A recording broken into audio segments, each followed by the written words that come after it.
예, 성경 말씀 보겠습니다. 요한복음 13장 36절입니다.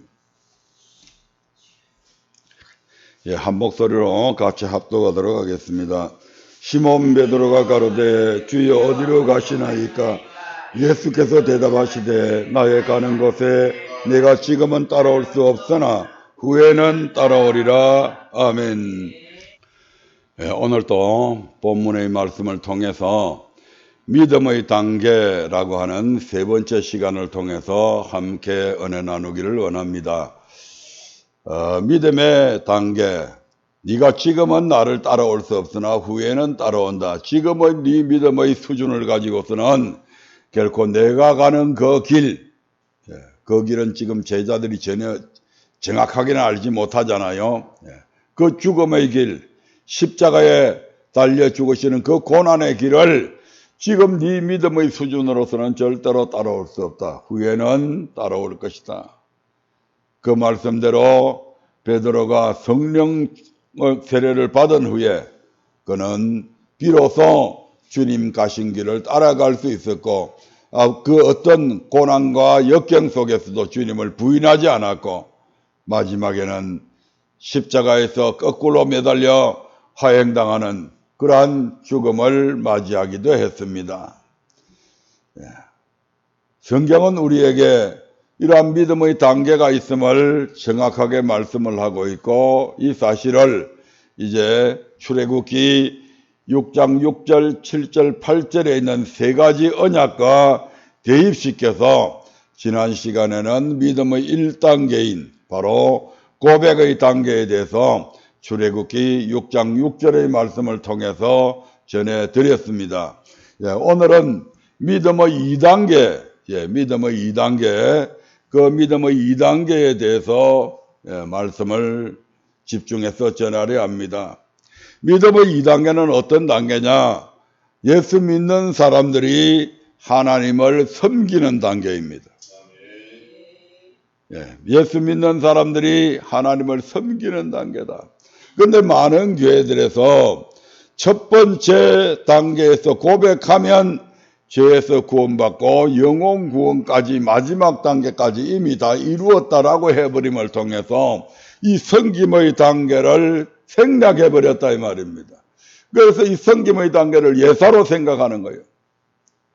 교회 안에서 하나님의 말씀대로 순종하는 이 단계를 예사로 생각합니다. 그런데 성경은 우리에게 고백한 사람들은 하나님을 섬겨야 되는데 그 섬김 속에서도 누가 섬겨야 되는가? 언제 섬겨야 되는가? 어디서 섬겨야 되는가? 무엇으로 섬겨야 되는가? 어떻게 섬겨야 되는가? 왜 섬겨야 되는가를 일목요연하게 우리에게 가르쳐주고 있습니다. 아멘. 누가 섬겨야 된다고요? 성도가, 믿는 자들이 자신들의 믿음의 대상인 하나님을 섬겨야 되는 것이죠. 언제 섬겨야 된다? 주일날 섬겨야 된다. 어디서 섬겨야 된다? 교회에서 섬겨야 된다. 무엇으로 섬겨야 된다? 삶과 물질로 섬겨야 된다. 어떻게 섬겨야 되는가? 내 생각대로 내 감정대로 섬기는 것이 아니라 명하시는 대로 섬겨야 된다. 왜 섬겨야 되는가? 섬겼느냐 섬기지 않았느냐에 대해서 반드시 우리 하나님께서 심판하시기 때문에 섬겨야 됩니다. 이러한 것들은 이제 아바더 리더 시스템을 통해서 더욱더 상세히 배우도록 하시기 바랍니다. 자, 출애굽기 6장 7절의 말씀을 다시 한 번 더 읽어보도록 하겠습니다. 출애굽기 6장 7절입니다. 같이 읽겠습니다. 너희로 내 백성을 삼고 나는 너희 하나님이 되리니 나는 애굽 사람의 무거운 짐 밑에서 너희를 빼어낸 너희 하나님 여호와인 줄 너희가 알지라. 아멘. 우리 하나님의 두 번째 약속은 너희로 내 백성을 삼고 나는 너희 하나님이 되겠다고 하는 것입니다. 이것이 하나님께서 우리에게 주신 두 번째 약속이요 믿음의 2단계입니다. 너희로 내 백성을 삼고 나는 너희 하나님이 되겠다. 이 말씀 속에서 백성은 자신들을 구원하신, 자신들을 창조하신 그 하나님을 어떻게 해야 된다? 섬기는 것이 마땅하다 이 말입니다.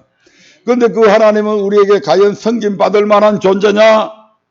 그래서 지난번에 하나님이 어떠한 분이신가를 우리가 그 1단계에서 잠깐 말씀을 드렸죠. 네.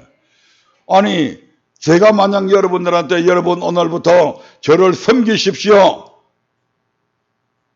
여러분들은 나를 섬겨야 구원받습니다. 이렇게 이야기하면 빨리 도망가셔야 됩니다. 아멘. 네. 왜냐하면 나라는 존재는 여러분들과 똑같은 수준의 존재밖에 안 된다 이 말입니다. 이런 자가 어떻게 하나님이 될 수 있냐 이 말입니다. 내가 하나님이라고 그러면 여러분 빨리 도망가셔야 된다 이 말입니다. 여러분과 성정도 똑같고 여러분과 하는 일도 똑같고 여러분들과 생각하는 것도 똑같은 그런 수준의 내가 어떻게 하나님이 될 수 있냐 이 말입니다. 그러므로 많은 이단들, 교주들도 마찬가지입니다. 대단한 능력이 있는 것 같이 얘기하지만 우리와 똑같은 사람이에요. 그들은 결단코 하나님이 될 수가 없는 것입니다. 그러니까 너희로 내 백성을 삼고 나는 너희 하나님이 되겠다고 하신 이 하나님은 그럼 어떤 하나님이냐? 바로 그 다음에 나는 애굽 사람의 무거운 짐 밑에서 너희를 빼어낸 너희 하나님 여호와다. 이걸 너희가 알아라 이렇게 지금 말씀하고 있잖아요. 아멘. 애굽 사람의 무거운 짐 밑에서 너희를 빼어낸다는 그런 하나님이다. 그런 하나님이면 믿을만 하잖아요. 예. 애굽의 모든 신들을 그냥 괴멸시켜버리고 애굽의 바로왕을 무릎 꿇게 만들고 예. 애굽의 모든 국민들이 벌벌 떨 수밖에 없는 예. 그런 위대하신 하나님. 10가지 장을 통해서 피, 개구리, 이, 파리, 예. 독종, 악질, 메뚜기, 우박, 흑암, 장자의 죽음 이런 도저히 인간으로서는 상상할 수도 없는 이런 재앙을 마음대로 내렸다가 거두어들었다가 할 수 있는 그 하나님. 그 하나님이 지금 누구의 하나님이 되어주겠다? 우리의 하나님이 되어주겠다고 지금 약속하시는 것이 바로 2단계에서 말씀하고 있는 겁니다. 그리고 너희를 내 백성으로 삼아주겠다. 이 말씀은 나는 이런 전지전능하신 하나님의 능력으로 너희들의 모든 삶을 책임져 주겠다. 이런 내용들이 여기에 다 들어가 있잖아요. 아멘. 예.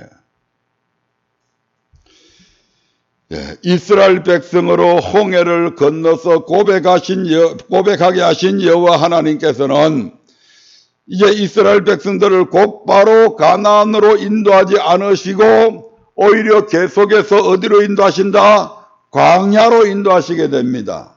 아멘. 이 광야가 어떤 곳이냐? 사도행전 7장 38절에 보니까 이렇게 말씀하고 있습니다. 사도행전 7장 38절입니다. 같이 읽어봅니다. 시작. 시내산에서 말하던 그 천사와 및 우리 조상들과 함께 광야 교회에 있었고, 아멘. 시내산에서 천사와 말하며 그들의 이스라엘 백성들의 출애굽 1세대들과 함께 있었던 사람이 누굽니까? 모세잖아요. 그 모세가 그들의 조상들과 함께 어디에 있었다고요? 광야 교회에 있었다. 하나님께서 그들을 광야로 인도하셨는데 그 광야를 가리켜서 사도행전에서는 바로 그곳이 광야 교회였다. 이렇게 지금 말씀하고 있는 것입니다. 아멘. 예. 하나님께서 고백한 이스라엘 백성들을 가나안 땅으로 천국으로 바로 인도해 가시지 아니하시고 어디로 인도하셨다? 교회로 인도하셨다 이 말입니다. 아멘. 예. 이는 무엇을 말해 줍니까? 무엇을 의미합니까? 믿음의 1단계는 고백함으로 시작됩니다. 아멘. 그리고 그 고백을 통해 가나안적 천국에 바로 들어가는 것이 아니라 반드시 교회 생활을 통해서 하나님을 섬기는 과정이 있음을 우리에게 분명하게 시사해 주고 있는 것입니다. 예수 믿으면 천국 바로 데려가 버리면 좋잖아요. 이 세상 살아가는 게 그렇게 행복하세요? 그렇게 즐거우세요? 아니잖아요. 온갖 고난과 슬픔과 탄식과 한숨과 이러한 것들로 그래서 오죽하면 어떤 사람들은 고해라고 그러잖아요. 세상을 가리켜서. 그런데 이것보다는 우리가 예수 믿음과 동시에 바로 이스라엘 백성들 하나님께서 가나안 땅으로 인도하시는 것처럼, 오늘 우리를 바로 천국으로 인도해버리면 얼마나 좋겠어요. 그런데 하나님께서는 그렇게 하지 않고 예수 믿는 사람 우리를 무엇을 하게 만든다? 반드시 뭐하게 만든다? 교회 생활하게 만든다 이 말입니다. 이 교회 생활이 어떤 생활이냐? 바로 하나님을 섬기는 생활이요, 하나님의 말씀에 순종하는 생활이다 이 말입니다. 그래서 이 단계 교회 생활하고 있는 성도들에게 당신들은 예수 믿었기 때문에 구원받았습니다. 영혼 구원받았습니다. 그러면 교회 안 나가도 되잖아요. 이분들이요.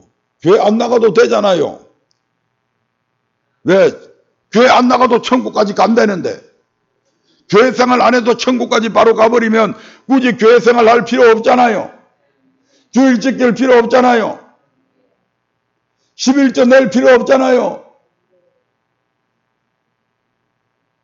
새벽 기도고 저녁 기도고 이런 거 안 해도 되잖아요.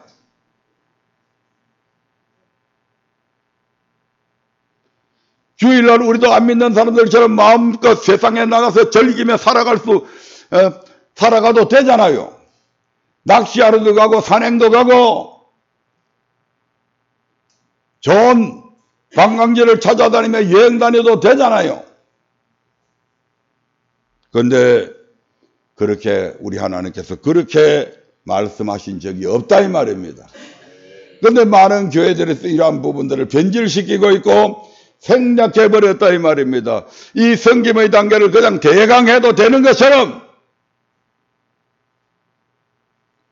자기 자식이 주일날 교회 안 나가도, 객지에 나가서 직장 생활하면서 교회 안 나간다 해도 거기에 대해서 기도를 해주거나 거기에 대해서 관심을 가지고, 야, 어떤 일이 있어도 주일날은 지켜야 돼, 교회 나가야 돼, 예배 드려야 돼, 이런 얘기를 안 하더라고요. 가까이 있는 내 친척 중에도 교회의 권사님들이 있고 해도 자기 자식들이 객지에 나가서 교회 안 나가도 간섭 안 하더라고. 말 한마디 안 해요. 그러다가 아이들 낳으면 또 자기 본교에 데리고 와서 또 유아 세례는 또 받대. 그렇게 신앙생활에도 되는 줄로 착각을 하고 그렇게 한다 이 말입니다. 거기에 대한 어떤 죄의식도 안 느끼고 있다 이 말입니다. 주의를 안 지키는데도.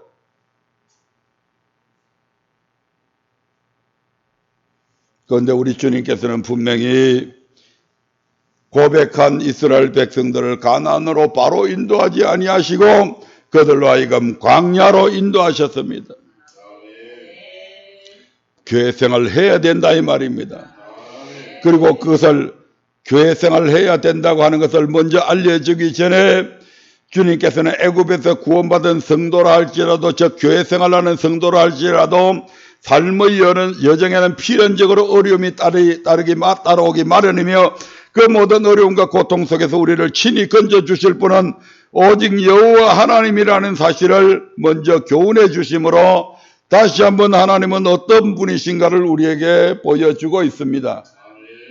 우리가 예수 믿는다고 해서 그날부터 그냥 행복해지고 그날부터 모든 고통은 사라지고 그날부터 모든 일들이 저절로 술술 풀려나가고 실패했던 사업들이 다시 성공하는 사업으로 바뀌어지고 그렇게 되는 건 아니다 이 말입니다. 믿는 우리도 육신을 가지고 이 땅을 살아가는 날 동안 육신을 살아가고 있는 우리는 여전히 세상 사람들과 똑같은 고민을 할 수밖에 없고 똑같은 고통을 당하면서 살아갈 수밖에 없는 그런 존재다 이 말입니다. 그러나 믿지 않는 세상 사람들은 그러한 모든 문제들을 자기들의 힘으로만 해결해야 되잖아요. 그런데 믿는 우리들은 이제 거기에 대한 책임을 누가 져주겠다는 하는 것입니까?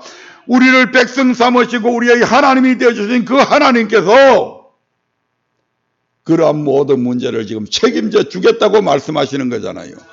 그래서 하나님께서 이스라엘 백성들을 광야로 인도해낸 그 이스라엘 백성들이 당장 광야에 나오니까 먹을 것도 없잖아요. 마실 물이 없잖아요. 그래서 이스라엘 백성들이 너무너무 목이 말라서 모세와 아론을 왜 물도 없는 이곳에 우리를 데리고 나서 우리를 죽게 하려고 하느냐라고 원망할 때에 그들 앞에 말하라고 하는 곳이 그들이 말하라고 하는 것에 당도하게 되고 그곳에 물이 있음을 발견하고 그 물가로 달려가서 물을 팍 마시는데 그 물이 썬물이 돼서 마실 수 없는 물이었다 이 말입니다. 이를 통해서 하나님께서는 너희 예수 믿는 너희도 세상을 살아가다 보면 썬물을 만날 수 있다. 부부간의 썬물이 너에게 있을 수 있고 부자간의 썬물이 있을 수 있고 자녀끼리 다투는 그런 것을 보면서 썬물이 있을 수 있고 사람과 사람과의 형제와 형제간에 여러 가지 썬물이 있을 수 있음을 우리에게 보여주고 있잖아요. 아멘. 그러나 그러한 썬물을 만났을 때 염려하지 마라. 내가 지시하는 대로 하기만 하면 된다. 이렇게 말씀하시잖아요. 예, 이런 부분들도 다음에 아바드 리더십을 통해서 더 자세히 배우시기 바랍니다. 예. 그리고 하나님께서는 무엇을 보여주셨습니까? 나는 너희를 치료하는 하나님이라고 하는 사실을 보여주잖아요. 세상 사람도 병을 앓고 너희들도 병들 수 있다. 하지만 나는 너희를 치료해 주는 그런 하나님이다 하는 것을 교훈하시고, 그 다음에 세상을 살다 보면 너희가 가난에 찌들 수 없다. 주변의 상황이 너무나 이 광야처럼 열악해서 때로는 너희들이 너무너무 가난하게 살 수밖에 없는 그런 환경에 처할 수도 있다. 그럼에도 불구하고 하나님은 그런 모든 주변의 여건에도 불구하고 너희를 부유해 주실 수 있는, 부유하게 만드시는 그런 하나님이라고 하는 것을 이스라엘 백성들에게 교훈해 주시잖아요. 그 광야에 무슨 농사를 지을 수 있겠습니까? 계속해서 이스라엘 백성들은 이동해 가야 되는데 일용할 양식이 없을 때 우리 하나님께서 40년 동안을 하늘에서 눈이 내리듯 이스라엘 백성들에게 만나를 내려서 먹게 하시잖아요. 일용할 양식을 공급해 주신 하나님, 무엇을 먹을까 마실까 입을까 염려하지 마라 이 말입니다. 너희는 내 백성이고 나는 너희 하나님이기 때문에 그런 것 가지고 염려하지 말라. 그런 건 내가 다 책임져 주겠다. 이걸 보여주시는 거예요. 아멘. 예. 목말라 하는 그들에게 반석을 깨뜨려서 거기에서 샘물이 칼칼 솟아나와서 그 더운 폭염 속에서도 시원한 물을 마시게 해서 그들의 마음의 메마름을, 예, 그들의 목을 죽여주셨던 우리 하나님. 우리 인생을 살다가 보면 메마른 인생을 살아갈 때가 너무너무 많잖아요. 아무런 기쁨도 없고 그저 절망밖에 없는, 앞을 봐도 뒤를 봐도 사방이 우리를 우겨 싸고 있는 그런 환경 속에 처할 때도 있잖아요. 그럴 때도 염려하지 마라. 우리 하나님께서 생수를 공급해 주실 것이다. 아멘. 예. 그 다음에 세상을 살다 보면 너희를 대적하는 대적자들이 많이 있을 것이다. 그것 때문에 너희들은 두려워하거나 염려하지 마라. 하나님 앞에 기도하면 우리 하나님께서 너희의 대적자를 물리쳐 주시겠다. 그래서 성리케 하시는 하나님, 여호와 니시의 하나님 되심을 이스라엘 백성들에게 가르쳐 주시잖아요. 다시 말씀드려서 너희로 내 백성을 삼고 나는 너희 하나님이 되어주겠다고 하는 이 약속은 모든 환경에서 너희를 구원해 주겠다 이 말입니다. 근데 무조건 구원해 주시는 것이 아니죠.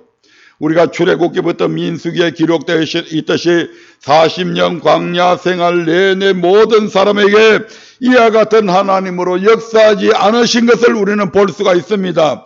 다시 말해 출애굽기 6장 6절의 언약대로 애굽에서 구원받아 광야 생활하는 중에는, 광야 생활하는 백성 중에는 이 7절의 약속대로 참으로 하나님이 내 하나님이 되어주시고 나는 하나님의 백성으로서의 그 모든 은혜를 누리며 사는 사람이 있는 반면에 그렇지 못한 사람들도 있다 이 말입니다. 복받은 사람이 있는 반면에 오히려 신앙생활 하면서도 성도이면서도 저주와 고통 속에서 신앙생활 하는 사람들도 있더라 이 말입니다. 그래서 이 출애굽기 6장 7절의 언약이 이루어지는데 아무에게나 이루어지는 것이 아니라 반드시 어떤 방법이 있겠구나. 맞습니다. 방법이 있습니다. 아멘. 예. 바로 이 출애굽기 6장 7절의 언약, 이것이 그대로 우리에게 우리 삶 속에 그대로 적용되고 이루어지려면 말씀을 잘 듣고 언약대로 행해야 된다고 성경은 우리에게 교훈하고 있습니다. 뭐라고요? 말씀을 잘 듣고 언약대로 행해야 된다. 너희가 내 말을 잘 듣고 내 언약을 지키면 이렇게 나오잖아요. 아멘. 즉 언약의 관계를 계속해서 유지해야 된다 이 말입니다. 하나님과 우리 사이에 맺은 언약을 계속, 언약 관계를 계속 유지할 때, 그리할 때 너희는 내 백성이고 나는 너희들의 하나님의 관계가 지속이 되어진다 이 말입니다. 아멘. 출애굽기 19장 5절부터 6절의 말씀을 한번 보겠습니다. 출애굽기 19장 5절 6절입니다. 시작. 세계가 다 내게 속하였나니 너희가 내 말을 잘 듣고 내 언약을 지키면 너희는 열국 중에서 내 소유가 되겠고 너희가 내게 대하여 제사장 나라가 되며 거룩한 백성이 되리라. 너는 이 말을 이스라엘 자손에게 고할지니라. 아멘. 이 온 우주 만물, 이 지구뿐만 아니고 온 우주 만물은 누구에게 속했다? 여호와께 속해 있다. 여호와께서 그것을 잊게도 하고 얻게도 하고 계도를 따라 운행하기도 하고 그 계도를 이탈하기도 하고 그 모든 권한이 누구한테 있다? 하나님께 있다. 그 전능하신 하나님께서 뭐라고 이야기합니까? 너희가 내 말을 잘 듣고 내 언약을 지키면 이렇게 하잖아요. 이건 조건부잖아요. 내 말을 잘 듣고 내 언약을 지키면 너희가 뭐가 된다고요? 내 소유가 된다. 하나님의 소유가 되면 하나님께서 지켜주겠다는 말씀이잖아요. 아멘. 누가 너희를 내 허락 없이 건들거나 가만 버려두지 않겠다.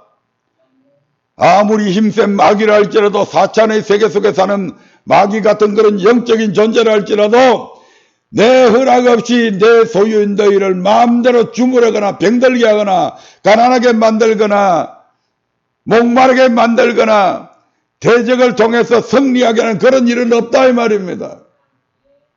왜? 바로 하나님의 소유이기 때문에 내가 책임진다 이 말씀이죠. 아멘. 레위기 26장 1절 2절입니다. 시작. 너희는 자기를 위하여 우상을 만들지 말지니 목상이나 주상을 세우지 말며 너희 땅에 조각한 석상을 세우고 그에게 경배하지 말라. 나는 너희 하나님이 여호와임이니라. 너희는 나의 안식일을 지키며 나의 성소를 공경하라. 나는 여호와니라. 아멘. 너희가 내 말대로 해라. 우상 그런 거 만들지 마라. 목상이나 주상, 석상 그런 것, 그딴 거 세우지 마라. 그것들에게 경배하지 마라. 그것들에게 절하지 말라. 하나님과 물질을 겸하여 섬기지 마라. 나는 너희 하나님 여호와다. 내가 너희들이 섬겨야 될 대상자지 그러한 것들은 너희들이 섬겨야 될 대상자가 아니다 이 말입니다. 그래서 나만 믿고 나만 경배하고 나만 내 말을 지키며 순종하게 되면 너희들은 영원토록 내가 보호해 주겠다는 말씀이죠. 예레미야 11장 3절 4절의 말씀도 보겠습니다. 하나님은 아무의 하나님이 되어주시는 것이 아닙니다. 아무나 돕는 그런 분이 아닙니다. 특히 믿는다 할지라도 같이 읽어봅니다. 시작. 그들에게 이르기를 이스라엘의 하나님 여호와께서 이같이 말씀하시되 이 언약의 말을 쫓지 않는 자는 저주를 받을 것이니라. 이 언약은 내가 너희 열조를 새 풀무 애굽 땅에서 이끌어내던 날에 그들에게 명한 것이라. 곧 내가 이르기를 너희는 나의 목소리를 청종하고 나의 모든 명령을 쫓아 행하라. 그리하면 너희는 내 백성이 되겠고 나는 너희 하나님이 되리라. 아멘. 몇백 년이 지난 후에 예레미야 선지자의 입술을 통해서 출애굽에서 말씀하신 것과 똑같은 말씀을 지금 하고 계시잖아요. 아멘. 세월이 몇백 년이 흘렀는데 사사시대 400년을 지나서 왕정시대의 끄트머리까지 거의 왔는데 엄청난 세월이 흘렀음에도 불구하고 하나님께서는 시내산에서 이스라엘 백성들과 언약을 맺을 때 뭐라고 언약을 맺었다고요? 너희가 나의 목소리를 청종하고 내 모든 명령을 쫓아 행해라. 그리하면 너희는 내 백성이 되겠고 나는 너희 하나님이 되어주겠다. 반대로 얘기하면 뭔 말입니까? 너희가 내 말을 청종하지 아니하고 내 모든 명령을 행치 아니하면 그리하면 나는 너희 하나님이 되어주지 않겠다. 너희는 내 백성으로서의 보호를 받지 못할 것이다. 이런 말씀이잖아요. 아멘. 백성도 백성 나름이지.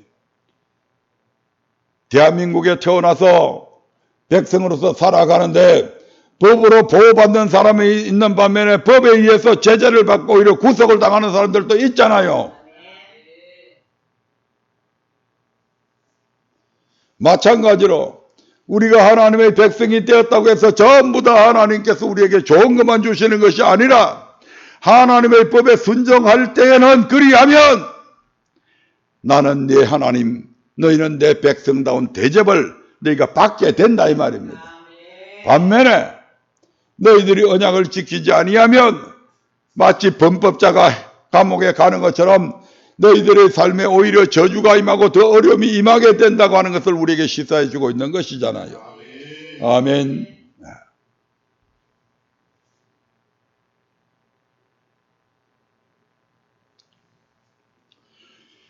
출애굽기 6장 7절의 이 언약은 출애굽기 24장 7절부터 8절에서 언약을 체결함으로 비로소 효력이 발생하게 됩니다. 출애굽기 6장 7절에서 당장 이런 효력이 발생되는 것 아닙니다. 출애굽기 6장 6절이 출애굽기 15장 2절에서 완성이 되잖아요. 고백함을 통해서. 아멘. 출애굽기 6장 6절의 언약은 출애굽기 15장 2절에서 완성이 되죠. 여호와는 나의 힘이여 노래시면 그는 나의 구원자라고 하는 고백을 통해서 거기서 출애굽기 6장 6절의 언약이 완성이 됩니다. 그런데 이 출애굽기 6장 7절의 언약은 그들이 시내산에 당도해가지고 시내산에서 하나님의 말씀을 받죠. 출애굽기 20장부터 하나님 23장까지 말씀을 받고 출애굽기 24장에서 비로소 하나님과 이스라엘 백성들 사이에 모세가 중보자가 되어가지고 계약을 언약을 체결하잖아요. 그때부터 이 효력이 발생이 된다 이 말입니다. 너희는 내 백성이 되고 나는 너희 하나님이 된다고 하는 이게 비로소 효력이 발생하게 되는 것입니다. 그리고 나는 너희 하나님 너희는 내 백성의 관계에 있어서 전제 조건이 있죠. 무엇입니까? 나는 너희 하나님이 되고 너는 내 백성이 된다고 하는 이 관계에 있어서 전제 조건이 하나 있잖아요. 뭡니까? 언약을 지키는 여부에 달려있다 이 말입니다. 언약을 지키면 나는 너희의 보호자가 되어주겠다. 하지만 언약을 지키지 않으면 이 관계는 파기된다 이 말입니다. 안 지켜주겠다 이 말입니다.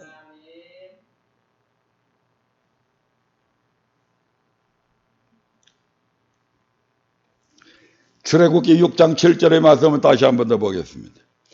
출애굽기 6장 7절입니다. 확인해 보도록 하겠습니다. 시작. 너희로 내 백성을 삼고 나는 너희 하나님이 되리니 나는 애굽 사람의 무거운 짐 밑에서 너희를 빼어낸 너희 하나님 여호와인 줄 너희가 알지라. 이 말씀이 쭉 출애굽기 24장 7절부터 8절에 가서 출애굽기 24장 7절 8절에 가서 하나님과 이스라엘 백성들 사이에 언약이 맺혀집니다. 시작. 언약서를 가져 백성에게 낭독하여 들림에 그들이 가로되 여호와의 모든 말씀을 우리가 준행하리이다. 모세가 그 피를 취하여 백성에게 뿌려 가로되 이는 여호와께서 이 모든 말씀에 대하여 너희와 세우신 언약의 피니라. 아멘. 우리가 준행하겠다. 하나님께서 자 너희가 이제 나를 섬겨야 되는데 이렇게 섬겨라 말씀하니까 이스라엘 백성들이 어떻게 하겠다고요? 우리가 그 말씀대로 순종하겠습니다. 준행하겠습니다. 동의했잖아요. 아멘. 그래서 모세가 동의한 이스라엘 백성들과 그 언약을 제시한 하나님 사이에 중보자가 되어서 언약을 맺게 하잖아요. 하나님의 단에 피를 뿌리고 백성들한테도 피를 뿌려서 그래서 언약을 체결하잖아요. 아멘. 자, 이렇게 이제 언약을 체결했는데 언약만 체결하면 무조건 되냐? 안 된다는 거죠. 19장 출애굽기 19장 5절부터 6절의 말씀을 보겠습니다. 시작. 세계가 다 내게 속하였나니 너희가 내 말을 잘 듣고 내 언약을 지키면 아멘. 이 조건이 들어가잖아요. 이건 내 말을 잘 듣고 내 언약을 지키지 아니하면 출애굽기 24장 7절 8절에서 맺은 이 언약은 파기된다 이 말입니다. 소용없는 것이 된다 이 말입니다. 아멘. 출애굽기 6장 7절에서 나는 너희 하나님 너희는 내 백성의 관계는 출애굽기 24장 7절부터 8절에서 비로소 시작됩니다. 하지만 이것은 어디까지나 출애굽기 19장 5절부터 6절에서 이미 말씀한 대로 내 말을 잘 듣고 내 언약을 지키면이라고 하는 전제 조건 안에서 이루어지는 거다 이 말입니다. 그런데 오늘날 교회들이 이걸 안 가르친다 이 말이죠.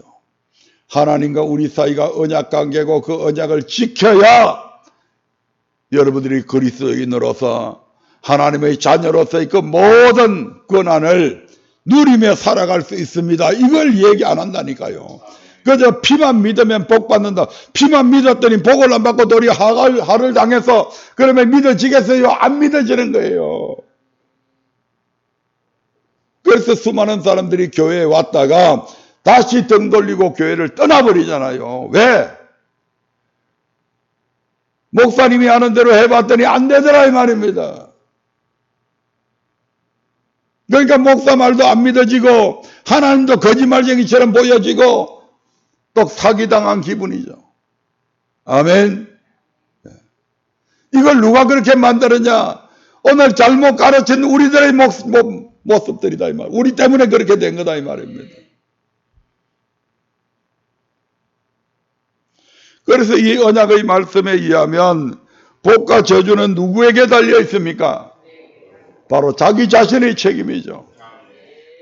그 부분을 확인해보고 마치도록 하겠습니다. 복과 저주는 누구에게 달려 있는가? 하나님을 믿는 하나님의 백성들에게 있어서 복과 저주는 누구에게 달려 있는가? 바로 나 자신에게 달려 있다고 성경은 말씀합니다. 신명기 11장 26절에서 28절의 말씀을 봅니다. 신명기 11장 26절부터 28절입니다. 같이 읽습니다.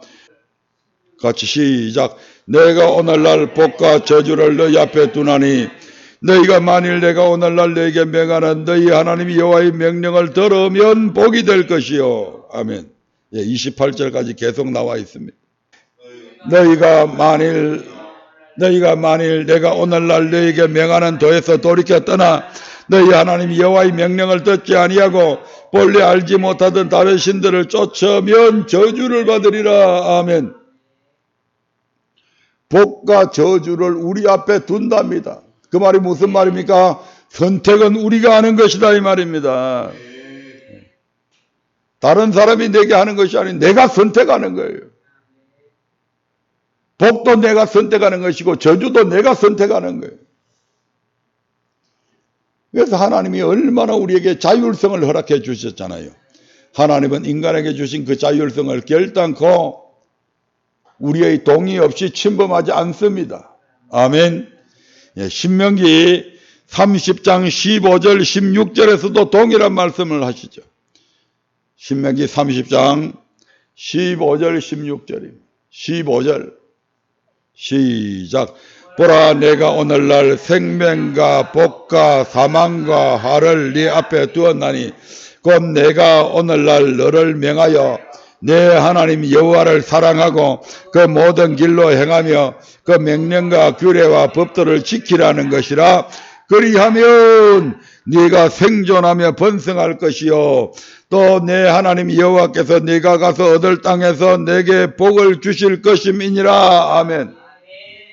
생명과 복과 사망과 화를 눈앞에 바로 여러분 각자의 앞에 두었다 이 말입니다. 네가 선택해라 이 말입니다. 19절에서 또다시 반복해서 이야기합니다. 19절 봅니다. 시작. 내가 오늘날 천지를 불러서 너희에게 증거를 삼노니 내가 생명과 사망과 복과 저주를 네 앞에 두었은즉 네와 네 자손이 살기 위하여 생명을 택하고. 아멘. 우리 하나님의 본심은 어디에 있다 이 말입니까? 예. 너와 네 자손이 살기 위해서는 생명을 택하기를 내가 원한다. 그러나 이것을 내가 강제할 수는 없다. 이렇게 말씀하시잖아요. 왜? 당신께서 그것을 약속하셨으니까요. 당신께서 인간의 자율성을 약속하셨으니까 내가 이것을 강제할 수는 없다. 내 본심은 너와 내 자손이 살기 위해서 생명을 택하고, 즉 이 말씀을 명령과 규례와 법도를 지켜서 생존하고 번성하기를 원하지만 내가 이것을 너희들한테 강요할 수는 없다. 강제로 그렇게 할 수는 없다. 그렇게 하면 내가 너희들에게 한 약속을 저버리게 되는 것이 되잖아요. 마귀란 놈이 또 가만히 있겠습니까? 아니 나는 반역했다고 이렇게 저 흑암 속에 영원토록 가두어 두시고, 저 언약교회는 저 목사 새끼 저거는 이렇게 어겼는데도 불구하고 왜 그에게 이런 복을 계속 갖다 줍니까? 왜 용서해 줍니까?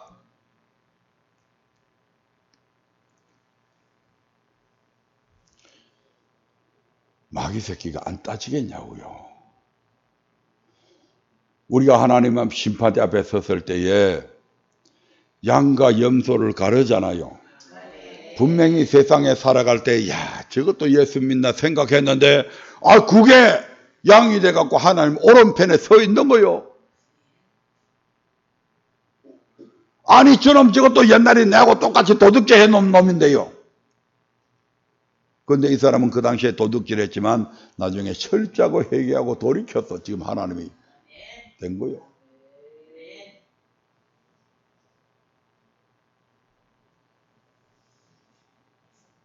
그걸 하나님께서 강제하지는 않았다 이 말입니다. 너한테도 똑같은 기회를 줬는데도 불구하고, 너한테도 어떤 사람을 시켜서 전도했는데도 불구하고 너는 안 들었잖아.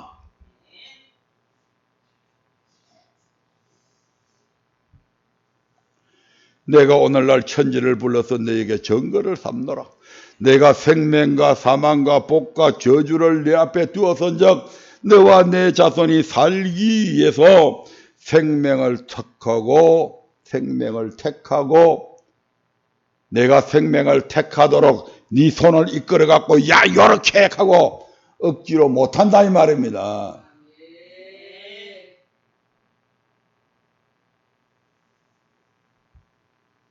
이미 하나님께서는 말씀을 통해서 모든 것을 약속을 해 놓으셨습니다. 언약을 지키는 자는 무엇을? 복을. 레위기 26장 1절부터 13절, 신명기 28장 1절부터 14절에서 이미 그들에게 복 주겠다고 약속을 해버렸잖아요. 또 언약을 어기는 자는, 지키지 않는 자는 저주를 받게 하겠다. 레위기 26장 14절부터 39절, 신명기 28장 15절부터 68절에까지 언약을 어기는 자는 이런 저주를 받고 이런 저주를 받고 이런 저주를 받고 계속해서 말씀하시잖아요.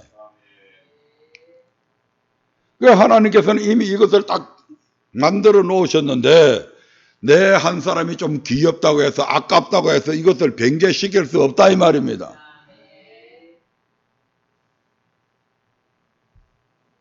근데 문제는 이것이 이 땅의 복과 저주로 끝나버리면 차라리 괜찮은데 이 성김의 단계, 이 2단계, 성김의 단계, 순종의 이 단계가 우리로 하여금 영원한 천국과 영원한 지옥으로 가는 것까지 연관이 되어진다니까 이게. 네.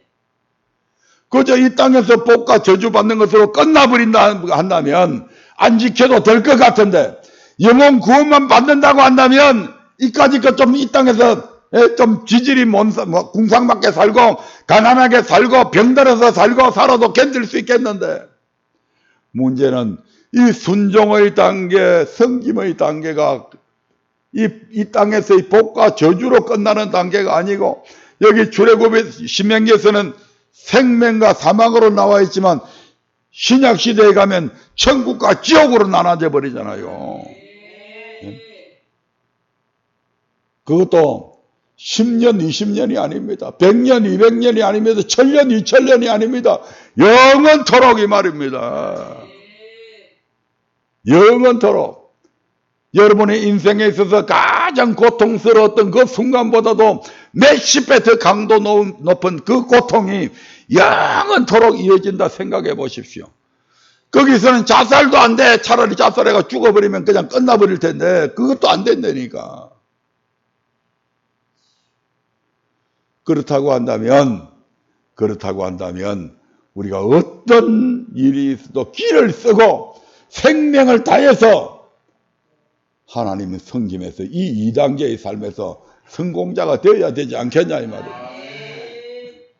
그래서 그 부분은 3단계는 이제 다음 주일에 우리의 영혼에 관한 부분에 대해서 다음 주에 말씀을 드릴 겁니다. 우리가 반드시 섬기지 아니하면, 순종하지 아니하면 결단코 고백만으로서는 천국에 못 간다 이 말입니다. 고백만으로서는 영혼 구원 못 받는다 이 말입니다. 고백한 자들이 제대로 섬기고 그 말씀에 순종하게 될 때에 비로소 우리가 이 땅에서 복을 받지만 저 영원한 천국에까지도 갈 수 있다고 하는 사실을 명심하시고 이제 우리의 신앙생활이 철저하게 하나님의 말씀 중심으로 돌이켜야 될 줄로 믿습니다. 다 같이 기도하겠습니다.